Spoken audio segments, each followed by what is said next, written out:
ఉంటేనే మనకు విలువ వస్తుంది. మనకు ఒక ట్యాగ్ ఉండదు, మనకు ఒక లోగో ఉండదు. ఎక్కడికి వెళ్ళినా ఏమండి బైబిల్ కొట్టుకొని బైబిల్ కొట్టుకొని వెళితే విలువ వస్తుంది. ట్యాగ్ ఏంటో తెలుసా? నేను యేసయ్య పెట్టినాను ఒప్పుకోవాలి. నేను యేసయ్య పెట్టినా. ఎక్కడికైనా ఏదైనా పని కోసం వెళ్ళినప్పుడు మొట్టమొదటి నువ్వు చెప్పాల్సిందంటే నేను యేసయ్య పెట్టినాను. వారికి నమ్మకం ఉండేది. నువ్వు యేసయ్య పెట్టావు అంటున్నావు కాబట్టి మీరు పరిశుద్ధంగా ఉంటారమ్మా, మీరు అబద్ధం ఆడరమ్మా, మీరు నీతిగా ఉంటారమ్మా, ఇగో నువ్వు దేవుని పెట్టావు కాబట్టి ఇగో ఈ పని చేస్తాను, ఇగో ఇక్కడ నీకు తోడుగా ఉంటారు, నా నుంచి సహాయం నీకేం కావాలో అడుగు నేను చేస్తాను. అన్ని జనులకు లేని కృప దేవుడు మనకు విలువ లేదు దానికి. ఈ ఉదయకాలం వాక్య ధ్యానం నిమిత్తమై జకరియా గ్రంథము 9వ అధ్యాయము 9వ వచనం చూద్దాం. ఆమేన్. హల్లెలూయా.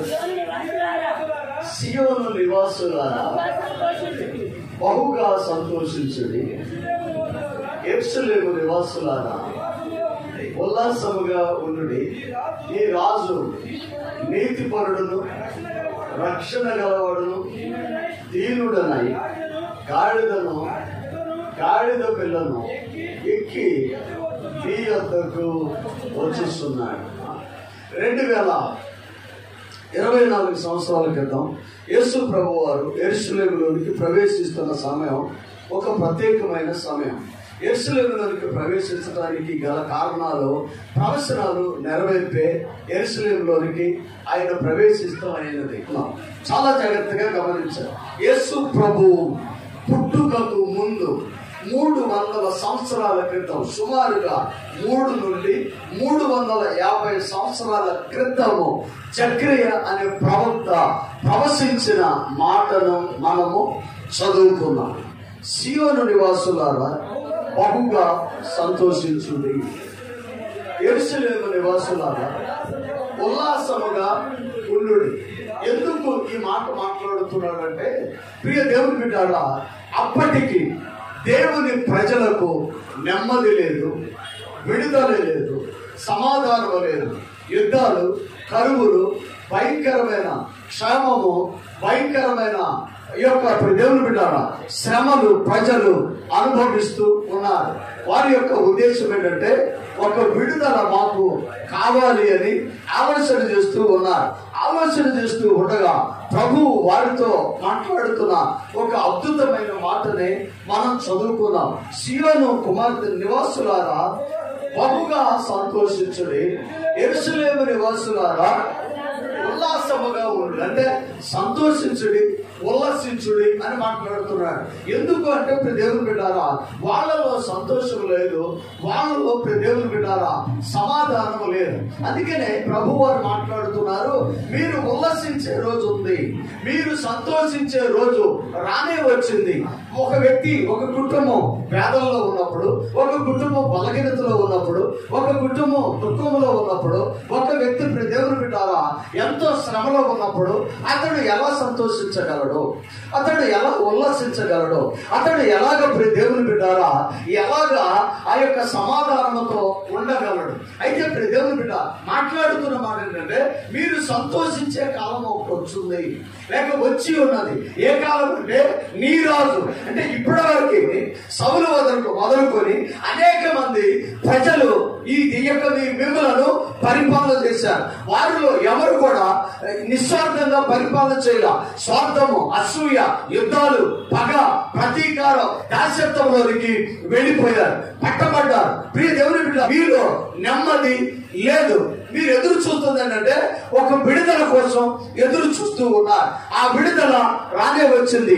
నీ రాజు సాత్వికుడు, దీన మనసుడు, అలాగే ప్రియ దేవుని బిడ్డ రక్షింపగలవాడు ఆయన వచ్చుస్తున్నాడు. ఎలా వస్తున్నాడు అంటే గాడిదను అధిరోహించి ఆయన వచ్చుస్తున్నాడు. ప్రియ దేవుని బిడ్డారా ఎందుకు ఈ మాట మాట్లాడుతున్నాడు? ఎందుకనంటే ఆయన తన అంతకు ముందు రాత్రి తన శిష్యులతో మాట్లాడుతున్నా లేక చెప్పిన మాట ఏంటంటే, మీరు ఎదురుగా ఉన్న గ్రామంలోనికి వెళ్ళి కట్టబడి ఉన్న ఒక గాడిద ఉన్నది, దానిని తోడుకొని రమ్మని ప్రభువారు సెలవిస్తూ ఉన్నారు. ప్రియ దేవుని బిడ్డలారా, వీళ్ళు అలాగే వెళ్ళారు. అలాగే వెళ్ళి ఆ కట్టబడిన గాడిదను విప్పుకొని ప్రభు సన్నిధికి తీసుకొని వచ్చారు. ప్రియ దేవుని బిడ్డలారా, అంటే యేసు ప్రభు యెరూషలేములోనికి వెళ్ళటానికి గల ముఖ్య ఉద్దేశం ఏంటంటే, ఆయన కట్టబడిన వారిని విడిపించడానికి ఈ లోకంలోనికి వచ్చాడు. కట్టబడటం అంటే ప్రియ దేవుని బిడ్డలారా, పాపపు కట్లు, స్వార్థపు కట్లు, నిరాశలే కట్లు, రోగమలే కట్లు. ప్రియ దేవుని బిడ్డలారా, ఈ యొక్క భయంకరమైన పాపంలో మానవ జాతి కట్టబడి ఉండగా వారిని విడిపించుటకు పరిశుద్ధుడైన యేసు ఒక్కడే చేయగలడు, కానీ మరి ఎవరికి ఆ హక్కు లేనే లేదు. నువ్వు ఏ బంధకములో పట్టబడి ఉన్నావో, ఏ శ్రమలో ఉన్నావో, ఏ రోగంలో ఉన్నావో, ఏ నిరాశలో ఉన్నావో ఎరిగిన వాడు యేసయ్యే. ప్రియ దేవుని బిడ్డలారా, యేసు ప్రభు ఆయన కొంతమంది వ్యక్తులను దర్శించిన విధానాన్ని చూస్తే, ప్రియ దేవుని బిడ్డలారా, ఆయన ప్రయోజనం కోసం ఆయన ఎక్కడికి వెళ్ళలేదు. ఆయన ప్రయోజనం కోసం ఏ వ్యక్తితో మాట్లాడలేదు. ఆయన ప్రయోజనం కోసం ఏ కుటుంబాన్ని ఆయన దర్శించలేదు. ఆయన వెళ్ళాడు అంటే వెళ్ళిన ఇంటికే దీవెన, కానీ ఆయనకి ఎలాంటి ఉపయోగం, ఆయనకి ఎలాంటి స్వార్థము లేనే లేదు. అందుకని ప్రతి దేవుని బిడ్డలారా, ఆయన యెరూషలేములోనికి వెళ్ళినప్పుడు మొట్టమొదట ఆయన చేసింది ఏంటంటే, కట్టబడిన గాడిదను విడిపించుకొని యేసు ప్రభు దాన్ని యెరూషలేములోనికి తీసుకుని వెళ్ళడానికి ఇష్టపడ్డాడు. అంటే ఏదైతే పాపముతో కట్టబడిందో అది ప్రభు సన్నిధిలోనికి తీసుకుని వెళ్ళటానికి ఇష్టపడేవాడు యేసయ్య ఉన్నది. అలాగే ప్రతి దేవుని బిడ్డలారా, ఈ యెరూషలేములోనికి ప్రవేశించేటప్పుడు ఆయన గాడిదను ఎక్కాడు. ఆమె మొట్టమొదట దాన్ని విప్పాడు. రెండోది దాని మీద అధిరోహించాడు, లేక దానిని వాహనంగా చేసుకున్నాడు. దాని యొక్క ఉద్దేశం ఏంటంటే, ప్రియ దేవుని బిడ్డలారా, గాడిదకు విలువ లేదు. గాడిదకు విలువ లేదు. యేసయ్య ఎప్పుడైతే దాన్ని విప్పాడో, ఎప్పుడైతే దాన్ని తీసుకొని వచ్చాడో, ఎప్పుడైతే దాని మీద ఆయన ఆసీనుడయ్యాడో, అప్పుడు దేవుని బిడ్డలారా, ఆ యొక్క గాడిదకు ఘనత వచ్చింది. ఉన్నతమైన స్థితిలో గాడిద చేర్చబడింది. ఆమె కట్టబడిన దానిని విడిపించిన వాడు యేసయ్య, విలువ లేని దానికి విలువనిచ్చిన వాడు యేసయ్య ఉన్నాడు. ప్రియ దేవుని బిడ్డలారా, యెరూషలేము పురవీధుల్లోనికి ఒక గాడిద వెళ్ళకూడదు. యూదయ సాంప్రదాయ ప్రకారం గాడిద యెరూషలేములోనికి వెళ్ళకూడదు. ఒకవేళ గాడిద యెరూషలేములోనికి వెళితే దాన్ని మెడరిసి చంపి పాలెం వెలుపల పడేయాలి, నిషేధించబడింది. ధర్మశాస్త్ర గ్రంథంలో కూడా ప్రియ దేవుని బిడ్డలారా, గాడిద మాంసం తినొద్దు అంటే, గాడిదకు ప్రతిగా గొర్రె పిల్లను పల్లివ్వండి. అంటే ఒక రైతుకి గాడిదలుంటే, ఒక రైతుకి గొర్రె పిల్లలుంటే, గాడిద ఉన్న రైతు ఆ గాడిదను తీసుకెళ్లి పల్లివ్వకూడదు. ఏం చేయాలి? గాడిద గొర్రెలు ఉన్న యజమాని దగ్గరికి వెళ్ళి ఒక గొర్రెను తీసుకొని గాడిదను అతనికి ఇచ్చి ఆ గొర్రె పిల్లను బలిగా ఇవ్వాలి. అంటే గాడిదకు ప్రతిగా గొర్రె పిల్లను బలిగా ఇవ్వాలి. ప్రియ దేవుని మీద కట్టబడిన దాన్ని తీసుకొచ్చాడు. ఆయన దాని మీద అధిరోహించాడు. ఎప్పుడైతే గాడిద మీద యేసయ్య ఎక్కాడో, ఆమె హల్లెలూయా, దేవునికి మహిమ కలుగును గాక, ఆ గాడిదకు విలువ పెరిగింది, విలువ పెరిగింది. అది నడుస్తూ ఉంటే దాని పాదాలు కూడా కింద లేవు, దాని మీద ముందు బట్టలు పరుస్తున్నారు. అది నడుస్తుంటే మట్టలుపుతున్నారు, పూలు చల్లుతున్నారు. హోసన్నా హోసన్నా హోసన్నా హోసన్నా జయమే అని పాటలు పాడుతుంది. ఒకసారి మన గుండెల మీద చేసుకొని మాట్లాడవలసి వస్తే, యేసయ్య నీ కుటుంబంలోనికి వచ్చిన తర్వాత, యేసయ్య నీ కుటుంబంలోనికి రాకముందు జీవితాలు మనం ఊహించగలవా? ఎంత విలువ పెరిగింది. నువ్వు బైబిల్ పట్టుకొని వెళితే నిన్ను గౌరవిస్తున్నారు, నిన్ను రమ్మంటున్నారు, నిన్ను కూర్చోమంటున్నారు. నీకు పరపత పెరిగింది, నీకు విలువ పెరిగింది. నీ జీవితాన్ని ఆశీర్వాదకరంగా దేవుడు మలిచాడు. సమాజంలో నుంచి విడవబడిన ఒక కుటుంబాన్ని దేవుడు తీసుకొని వచ్చు ఆయన సన్నిధిలో నిలబెట్టినప్పుడు దానికి ఖ్యాతిని, పేరును, ఘనతను, పరిశుద్ధతను తీసుకొని వచ్చిన దేవుడు బిడ్డారా, తీసుకొని వచ్చి ఆయన దాని మీద ఎక్కినప్పుడు విలువ వచ్చింది. ప్రియ దేవుని బిడ్డలారా, నువ్వు ఇప్పుడు వారికి ఏమేమో చేశావు, ఏమేమో ప్రయత్నాలు చేశావు, ఏమేమో అనుకున్నావు. కానీ ఈ రోజున మందిరానికి వస్తున్నా ఉద్దేశాలు కూడా వేరే. రోగం పోయిద్దానో, అప్పు తీరుతానో, తలకింత పోయిద్దానో, సమస్య పోయిద్దానో, ఇల్లు కట్టుకుందామనో, లేకపోతే ఉద్యోగం కోసం, బిడ్డల కోసము. ఒకవేళ మందిరానికి వచ్చి నీవు దేవుని సన్నిధిలో ఉన్నావేమో, ప్రభు నీతో మాట్లాడుతున్న మాట అది కాదు. మొట్టమొదట నీ పాపపు కట్లను విప్పాలి. రెండోది ఆయన దగ్గరికి తీసుకొని రావాలి. మూడోది ఆయన నీ మీద అనుగ్రహించాలి. నాలుగోది నువ్వు నడుస్తున్నప్పుడు ఒక విలువను దేవుడు నీకు ఇచ్చేవాడు. విలువ లేని దానికి విలువనిచ్చేవాడు యేసయ్య. దేవుని బిడ్డ ఆమె హల్లెలూయా. నేను అనేక సందర్భాలలో నేను ప్రార్థనలో కూర్చున్నప్పుడు నా హృదయం కృతజ్ఞతతో నింపబడిన సందర్భాలు ఉన్నవి. కారణం ఏంటంటే, ప్రభువా ఎంత గొప్ప దేవుడు అయ్యా. మీకు తెలుసా, ఈరోజు రోగం వస్తే యేసయ్య తగ్గిస్తాడని ధైర్యం. ఈరోజు ఏదైనా అవసరం వస్తే యేసయ్య తీరుస్తాడని అవసరం లేదు, ధైర్యం అనుకోండి. ఈ రోజు లోటు ఏదైనా కలిగితే ఆయన ఇస్తాడని ధైర్యం ఉంది. ఈ రోజు నీ వంతలు తలబడా ఉంటే ఆయన నీతో ఉన్నాడని ధైర్యం ఉంది. ఈ రోజు నేను అందరూ విడిచిపెట్టిన యేసయ్య నిన్ను విడిచిపెట్టలేదు. నీ స్థితిని మార్చుటకు ఆయన నీతో ఉన్నవాడై ఉన్నాడు. అదే మాట్లాడేవారు అండి, అదే మాట్లాడేవారు. ఆమె హల్లెలూయా. యేసు ప్రభు ఆయన వస్త్రపు చెంగును ఆ గాడిద మీద వేశాడు. గాడిద మీద వేసి నడుస్తూ ఉన్నప్పుడు బట్టలు పరుస్తూ ఉన్నా. అది కింద నడవట్లా. ఇప్పుడు నేను అనుకుంటున్నా, ఒకవేళ ఆ రోజు నేను అక్కడ ఉంటే, ఒకవేళ ఆ రోజు నీవు అక్కడ ఉంటే, ఆమె హల్లెలూయా, నీ వస్త్రపు చెంగును కూడా పరిచేది.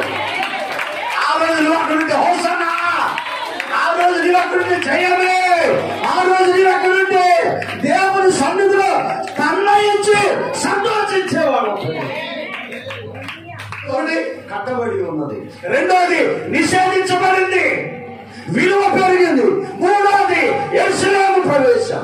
యెరూషలేము ప్రవేశం దేవుని బిడ్డలారా గాడిదకు లేదు. గాడిద యెరూషలేములోకి వెళ్ళడానికి అవకాశమే లేదు. ఒకవేళ అయితే ఏం చేయాలి, దాన్ని మెడలిచి పక్కన పడేస్తారు. అది ఆరాధనకు పనికిరాదు. కానీ ఇప్పుడు దేవుని బిడ్డలారా ప్రభువు గొప్పవాడు, దానిని కూడా ఎన్నుకున్నాడు. చాలా సందర్భాల్లో మనల్ని మాట్లాడతాం కదా, నేనంత గొప్ప, నేనేమన్నా అర్హత కలిగిన వాడా, నా జీవితం ఏంటి, నా పరిస్థితి ఏంటి, నా యొక్క విధానం ఏంటి, నాకు ఆ యొక్క అర్హత ఉందా అని అనుకుంటాం. కానీ ఇప్పుడు దేవుని బిడ్డలారా నీ క్వాలిటీస్ నీ అర్హతను బట్టి కాదు, నీకున్న దాన్ని బట్టి కాదు, దేవుని కృపను బట్టి ఆయన నీకు ఇచ్చేవాడై ఉన్నాడు. ఎప్పుడైతే ప్రభువు దానిని తీసుకున్నాడో దాని విలువ పెరిగింది. అయితే సేమ్ టైం దేవుని బిడ్డారా అది యెరూషలేములోనికి ఇప్పుడు వెళ్తుంది. ఎలా వెళ్తుంది? మామూలుగా అయితే దాన్ని మెడలించి చంపివేయాలి. కానీ ఇప్పుడు వెళ్తుంది. ఎలా వెళ్తుందంటే దాని మీద ఉంది, అది గాడిదే కానీ దాని మీద ఉంది గొర్రె పిల్ల యేసయ్య ఉన్నాడు. గాడిదకు ప్రతిగా గొర్రె పిల్లలు బలివ్వ. యెరూషలేము గుమ్మము దగ్గర గాడిదను ఆపేశారు. యేసయ్యను క్వశ్చన్ చేస్తున్నారు, ఇది ఎలాగ దీన్ని తీసుకొని వెళ్ళగలం? అబ్రహామే గాడిదను మోరియా పర్వతము కింద విడిచిపెట్టి ఇస్సాకును ఒక్కనే తీసుకొని నడుచుకుంటూ పైకి వెళ్ళాడు. మరి నువ్వెలా తీసుకెళ్ళగలవు? అబ్రహాము కన్నా గొప్పవాడు నువ్వు. మా పితరులకు తండ్రి అబ్రహాము, మా పితరుల దేవుడు, మా దేవుడు. మా పితరులు ఏది చెప్పినా దేవుడు చేశాడు. మా పితరులు అనుసరిస్తున్న మా పితరుల తండ్రి అబ్రహాము, ఆయనే దాన్ని మోరియా పర్వతం కింద విడిచిపెట్టి తన కుమారుడు తీసుకొని కాలు నడక మీద ఆ మోరియా పర్వతం మీదకి వెళ్ళాడు. మరి నువ్వెలా తీసుకెళ్తావు? ఆమేన్. హల్లెలూయా. దేవుని బిడ్డలారా ధర్మశాస్త్రం అంటది కదా, గాడిదకు ప్రతిగా గొర్రె పిల్లను బలివ్వాలి. ఒకవేళ దాని మెడని విరిచి చంపటం అవశ్యమే. పాపం చేసిన వాడు మరణించాలి, దోషం చేసిన వాడు మరణించాలి, దొంగతనం చేసిన వాడు శిక్ష ఉండాలి. కంటికి కన్ను, పట్టికి పన్ను, పనిష్మెంట్ ఉన్నది. మరి ఎలాంటి దాన్ని తీసుకొస్తాం? అలాంటి ఆయన అన్నమాట, ఈ గాడిదకు ప్రతిగా నేను గొర్రె పిల్లగా గాడిద పక్షాన దానికి వెళుతున్నాను. నీ పాపాన్ని నా పాపాన్ని ఆయన మీద వేసుకొని ఆయన దానికి సిద్ధపడి యెరూషలేములోనికి వెళుతున్నాడు. అందుకే దేవుని బిడ్డలారా, ఒక త్యాగపూరితమైన సమయం ఇది, ఒక విజయపు సమయం ఇది. పాపంలో కొట్టుమిట్లు ఆడుతున్న ఒక గాడిదకు విడుదల దొరికిన సమయం ఇది, కట్టబడిన గాడిదకు విడుదల దొరికిన సమయం ఇది, ఘనత వచ్చిన సమయం ఇది, యెరూషలేము ప్రవేశము దొరికిన సమయం. నేను బలి అవడానికి వెళ్తున్నా. దేనికోసం? గాడిదకు ప్రతిగా బలి అవటానికి నేను వెళుతున్నా. దేవుని బిడ్డలారా, కట్టబడిన దాన్ని తీసుకొచ్చాడు, దాని మీద ఎక్కాడు, ఘనతను తీసుకొచ్చాడు, దానిని అర్హతనిచ్చాడు. పాపములో కట్టబడి ఉన్న మనలను ఒక రోజు ప్రభువు దర్శించి నేను నిన్ను ప్రేమిస్తున్నానని బయటకు తీసుకొచ్చాడు. విలువలు లేని మన జీవితానికి ప్రభువే తాను అన్నిటై ఈ లోకంలో విలువను మనకు అనుగ్రహించాడు. అన్ని జనులకు పరలోక ప్రవేశం లేదు. ప్రపంచంలో రాజులైన యాజక సమూహం, దేవుని బిడ్డలో యూదులు, వాళ్ళకే దేవుడు అనుకున్నాడు పేతురు. బైబిల్ అంటాడు యేసు క్రీస్తు అందరికీ ప్రభు. అందరికీ ప్రభువే, అందరి కోసం వచ్చాడు, అన్నిటా వచ్చాడు, ఘనతను తీసుకురావడానికి వచ్చాడు. అది వెళ్ళిపోయిన తర్వాత పేతురు గ్రహించి ఏడుస్తాడు. ప్రభు ఆయనతో దర్శించిన తర్వాత పేతురు యేసు క్రీస్తు అందరికీ ప్రభు కదా అని. మా దేవుడు కాదండి, పొలాలు డివైడ్ చేసుకున్నాడు, మా కులం దేవుడు కాదు. కానీ అక్కడ అన్నమాట యేసు క్రీస్తు అందరికీ ప్రభు అంటే ఒక గాడిద లాంటి విలువ లేని దానికి విలువనిచ్చిన వాడు యేసయ్య. అది యెరూషలేములోకి వెళ్తున్నప్పుడు వాళ్ళు అడిగిన మాట ఏంటంటే, ఇది ఎలా తీసుకెళ్తామంటే దీనికి ప్రతిగా నేను బలవడానికి వెళ్తాను. దేవుని బిడ్డారా, గెత్సేమనే తోటలో ఆయన ప్రార్థన చేయడానికి ముందు వారు భోజనం చేసి ఆ పస్కాను ఆశ్రయిస్తడానికి ఆయన గాడిద మీద యెరూషలేములోకి వెళ్ళారు. యెరూషలేములోకి వెళుతున్న సమయంలో యెరూషలేముకు 12 గుమ్మాలు ఉన్నాయి. అది బంగారపు ద్వారములో నుంచి ఆయన యెరూషలేములోకి ప్రవేశించాడు. ఆమేన్, హల్లెలూయా. ఎప్పుడైతే దేవుని బిడ్డలారా యెరూషలేములోకి ప్రవేశించి ఆయన సిలువ వేసి బలయి పునరుద్ధరణ వేసి ఆయన పరిచయం కొనసాగించాడు. ఆయన తదనంతరం దేవుని బిడ్డలారా యెరూషలేములోకి అన్ని దేశాలు జాతులు వాడు దాడి చేసి ఆ దేశాన్ని స్వాధీనపరుచుకొని ఆ గోల్డెన్ ద్వారాన్ని మూసివేశారు. కారణం ఏంటంటే ఆయన మరలా రాబోతున్నాడు. ఆమేన్. మొదటి రాకలో ఆయన గోల్డెన్ ద్వారంలో నుంచి యెరూషలేములోకి ప్రవేశించాడు. రెండోసారి రాబోతున్నాడు. రెండోసారి కూడా ఆయన అదే ద్వారంలో నుంచి రాబోతున్నాడు. రాజులకు రాజై మేఘవాహనుడై సార్వత్రిక సంఘాన్ని అధిరోహించడానికి ఆయన రాబోతున్నాడు. అందుకే దేవుని బిడ్డారా, శత్రు దేశాల వాళ్ళు యెరూషలేము ఆ యొక్క గోల్డెన్ టెంపుల్ ఆ యొక్క ద్వారాన్ని మూసివేసి దాని ఎదురుగా సమాధులు కొట్టి పెట్టారు. కారణం ఏంటంటే పరిశుద్ధుడు సమాధులలో నుంచి రాడు అని, ఆయన రాకూడదని దానికి అడ్డుగా దేవుని బిడ్డలారా సమాధులు కట్టారు. దానిని గెలవటానికి అనేక మంది రాజులు ప్రయత్నం చేస్తూ వచ్చారు. ఎందుకంటే దేవుని బిడ్డలారా ఆయన యెరూషలేములోనికి వెళ్ళిన ప్రతిసారి అవమానము, నింద, వేదన ఆయన పొందుతూ వచ్చాడు. యెరూషలేములోనికి వెళ్ళినప్పుడు 19:41 చూడండి, లూకా సువార్త.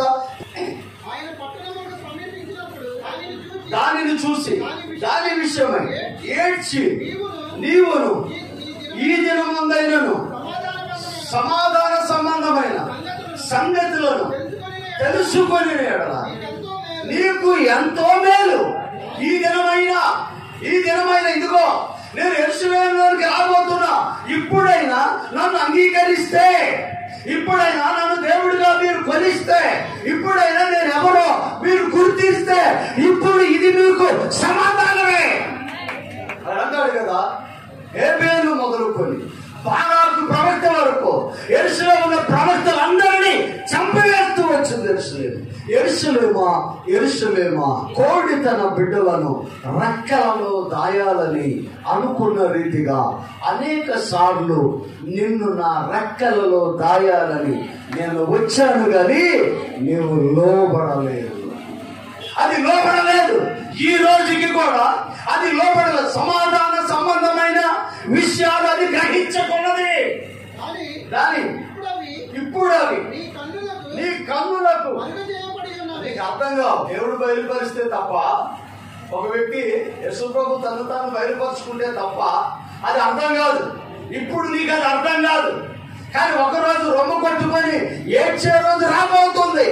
ఇప్పుడు నీకు అది అర్థం కాదు. ప్రభు నిన్ను దర్శించిన కాలము నీవు ఎరగకుట్టివి కనుక నీ శత్రువులు నీ చుట్టూ ముట్టడి వేసి నిన్ను అరికట్టి నీ పిల్లలతో కూడా నిన్ను నేల కలిపి నీలో రాతి మీద రాయి నిలిచి ఉండని దినములు వచ్చుచున్నవి. ఆమేన్. నీ కట్లను విప్పడానికి ఆయన ఇష్టపడ్డాడు. నువ్వు లోబడ్డాడు. నిన్ను మీద ఆరోహించడానికి ఆయన ఇష్టపడ్డాడు. ఆయనను నువ్వు అంగీకరించాలి. నీకు విలువనిచ్చి ఆ పరిశుద్ధమైన సీయోనులోనికి నడిపించడానికి ఆయన నిన్ను తీసుకుని వెళ్ళడానికి ఇష్టపడ్డాడు. నీవు దాన్ని అంగీకరించాలి. లేని ఎడల నీకు శ్రమ అని మాట్లాడతాడు. కానీ యెరూషలేము ఈ రోజుకి కూడా ప్రభు యెరూషలేమునకు అర్థం కాలేదు. దాన్ని ప్రభువుని ఆ దేశము చేర్చుకొనలేదు. ఆ దేశము ఇప్పటికీ అంగీకారంగా ప్రభువుని అంగీకరించలేదు. కాబట్టి ఈ రోజుకు కూడా శ్రమ, దుఃఖము, వేదన, నిరాశ అనుభవిస్తూ ఉంది. కానీ దేవుని బిడ్డలారా, ప్రపంచంలో ఉన్న అనేక అన్యజనులు యేసు ప్రభువును దేవుడిగా అంగీకరిస్తున్నారు. ప్రాంతాలలో దేవుడిని అంగీకరిస్తున్నారు. ట్రైబల్స్ దేవుడిని అంగీకరిస్తున్నారు.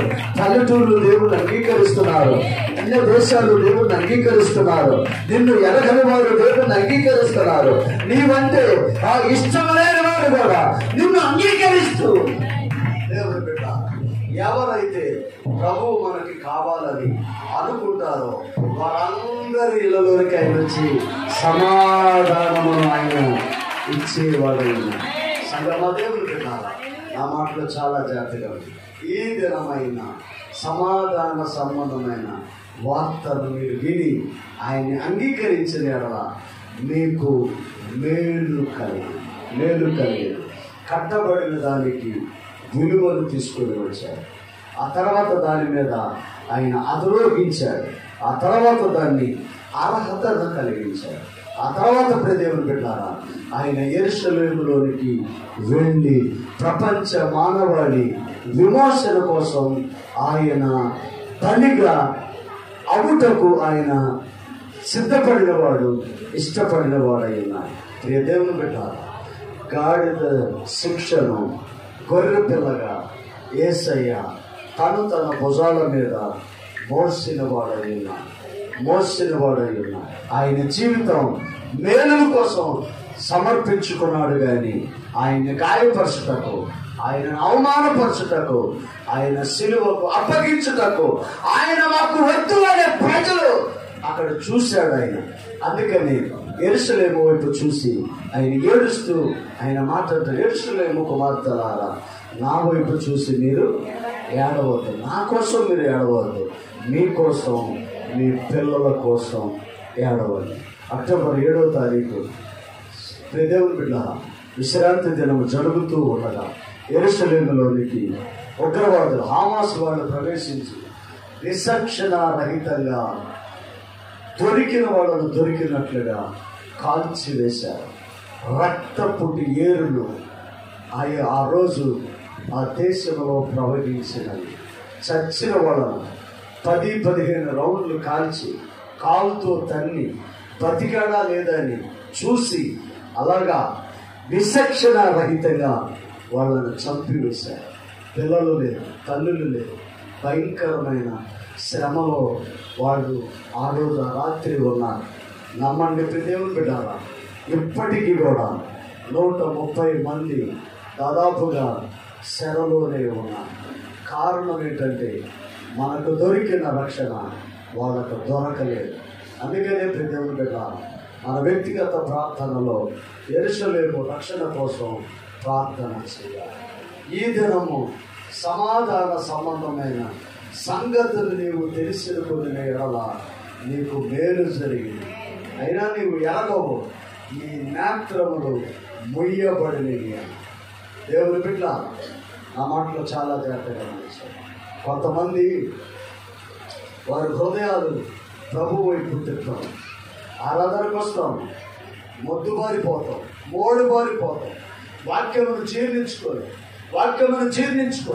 దేవుని బిడ్డారా, వర్షము పడుతున్నప్పుడు భూమి వికసించినట్లుగా, తొలకరి వర్షము పడుతున్నప్పుడు చెట్లు వికసించినట్లుగా, మంచు పడినప్పుడు పుష్పము వికసించినట్లుగా, వాక్యము పడుతున్నప్పుడు విశ్వాసులు వికసించరు. వారు మౌనిగా మోడుబారిపోతారు.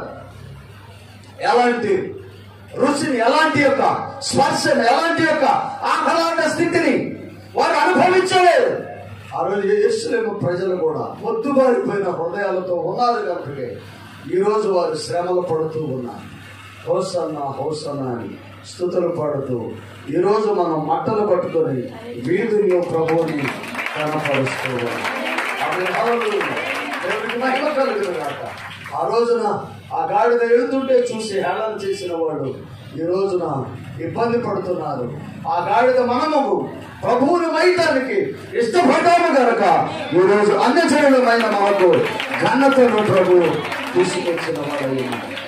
దేవుని బిడ్డ, ప్రభువులోనే విలువ, ప్రభువులోనే గౌరవం, ప్రభువులోనే ఘనత, ప్రభువులోనే ఆశీర్వాదం. ప్రభు మన మీద ఉంటేనే మనకు విలువ వస్తుంది. మనకు ఒక ట్యాగ్ ఉండదు, మనకు ఒక లోగో ఉండదు, మనకు ఒక ట్యాగ్ ఉండదు. ఎక్కడికి వెళ్ళినా ఏమని బైబిల్ కొట్టుకొని వెళ్తాం. నువ్వు బైబిల్ కొట్టుకొని వెళితే విలువ వస్తుంది. ఆమె హాలు ట్యాగ్ ఏంటో తెలుసా? నేను యేసయ్య పెట్టినాను. ఒప్పుకోవాలి, నేను యేసయ్య పెట్టను. ఎక్కడికైనా ఏదైనా పని కోసం వెళ్ళినప్పుడు మొట్టమొదటి నువ్వు చెప్పాల్సిందంటే నేను యేసయ్య పెట్టినాను. వారికి నమ్మకం కుదిరింది. ఏంటంటే అసలు సమస్య లేదమ్మా, నువ్వు యేసయ్య పెట్టావు అంటున్నావు కాబట్టి మీరు పరిశుభ్రంగా ఉంటారమ్మా, మీరు అబద్ధం ఆడరమ్మా, మీరు నీతిగా ఉంటారమ్మా, ఇగో నువ్వు దేవుని పెట్టావు కాబట్టి ఇగో ఈ పని చేస్తాను, ఇగో ఇది రూపాయి ఇస్తాను, ఇగో ఇక్కడ నీకు తోడుగా ఉంటారు, నా నుంచి సహాయం నీకేం కావాలో అడుగు నేను చేస్తాను. అన్ని జనులకు లేని కృప దేవుడు మనకు అనుగ్రహించాడు.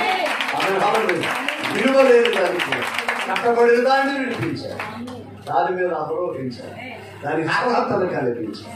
దేవుని బిడ్డ, నువ్వు ఇష్టపడితే నీ కట్లను తెలుస్తాను. నువ్వు ఇష్టపడితే నీ మీద ఆరోహణ ఇస్తాను. నువ్వు ఇష్టపడితే అర్హత లేని ఎక్కడైతే నీవు అర్హతను కోల్పోయావు, ఎక్కడైతే ఆధిక్యతను కోల్పోయావో, నీ ఇంట్లోనా, నీ ఉద్యోగంలోనా, నీ వ్యాపారంలోనా, నీ యజమానిలో,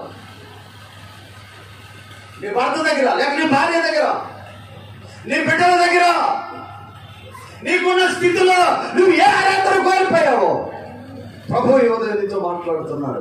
కోల్పోయిన అర్హతను ప్రభు నీ జీవితానికి తిరిగి ఇవ్వగలిగిన వాడు మనకైన బహుమానం.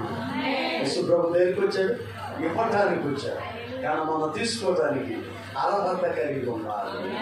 ఆ అర్హత నువ్వు లేని రోజున ప్రభు నీకు అర్థం కాదు. ప్రభువా నాకు ఇవ్వు అని నువ్వు ఎప్పుడైతే నీవు దేవునికి అప్పగించుకుంటావో నీ కట్లను విడిపించుకొని నీకు విలువను ఇచ్చేవాడు ఆయన. ఎవరంట? నీ రాజు, నీతిపరుడు, రక్షణ గలవాడు, ధీరుడయ్యాడు. మన రాజు ఎవరు? రెండోది ఎవరు? మన రాజు ఎవరు? రక్షణ గలవాడు, అంటే రక్షించేవాడు. యేసు అనగా రక్షకుడు అన్న. రాజు రక్షిస్తాడా? ఆమె హల్లేలూయా రక్షిస్తాడు, రాజు రక్షిస్తాడు ఆమె. కానీ ఇప్పుడున్న రాజులు రక్షిస్తున్నారా? భక్షిస్తారు. అవసరమైతే తన ప్రాణాన్ని నీ కోసం పెట్టేస్తాడు. నీ రాజు దీనుడు. నీ రాజు ఎవరు? దేనత్వం కలిగిన రాజులు ఎప్పుడన్నా చూసారా? ఆమె రాజులు దీనులు ఉంటారా? దీనులు ఉండరు, మహంలు ఉండరు. అది కానీ ఈ రాజు ఎవరు? దీనుడు. మత్తయి సువార్త 21:5 చూడండి, నేను ముగిస్తాను. ఇదిగో నీ రాజు సాత్వికుడు, నీతిపరుడు, వీరుడు, రక్షించగలవాడు, సాత్వికుడు. సాత్వికులు ధన్యులు, భూలోకమును స్వతంత్రించుకున్నారు. ప్రపంచం మొత్తాన్ని యేసయ్య స్వతంత్రించుకున్నాడు. యూనివర్సల్ గాడ్ ఆయన, ప్రపంచానికి దేవుడు ఆయన. యూనివర్సల్ గాడ్ అంటే అది ప్రపంచానికి దేవుడు, యూనివర్సల్ గాడ్ ఆయన, ప్రపంచానికి దేవుడు ఆయన. ఆమేన్ హల్లెలూయా. ఈ రాజు సాత్వికుడు, సాత్వికులు ధన్యులు, వారు భూలోకాన్ని స్వతంత్రించుకున్నారు. దేవుని బిడ్డ, సాత్వికంగా ఉంటే అలుసన్ను అనుకోవద్దు. కొన్నాళ్ళు అలా ఉండండి, స్వతంత్రించుకునే అర్హతను దేవుడు మీకు ఇస్తాడు. ప్రార్థన కొలవలసిన ప్రేమ కలిగిన దేవాన్ని నీ కృప మాతో కూడా ఉంచారు. మీరు మాట్లాడిన ప్రతి మాటను బట్టి నేను స్తుతిస్తాను. కట్టబడిన ఒక పాపిని విడిపించారు ప్రభువా. అర్హత లేదని కూడా చూడకుండా దాని మీద అధరోహించారు దేవా. యెరూషలేమునికి అది వెళ్ళకూడదు, కానీ బలిగా పతిగా నీవు బలవటానికి ఇష్టపడ్డావు.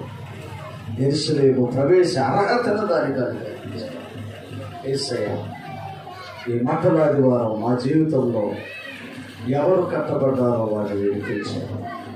ఎవరి మీద మీరు లేరో వారిని మీరు అధరోహించారు. ఎవరికి అర్హత లేదో వారికి అర్హతను కల్పించారు. నీ కృప మాతో కూడా వచ్చారు. ఇక్కడ ఉన్న బిడ్డలందరినీ మీరు దీవించున్నాము. యేసు పరిశుద్ధ నామం వేడుకొంటున్నాము తండ్రి. ఆమేన్.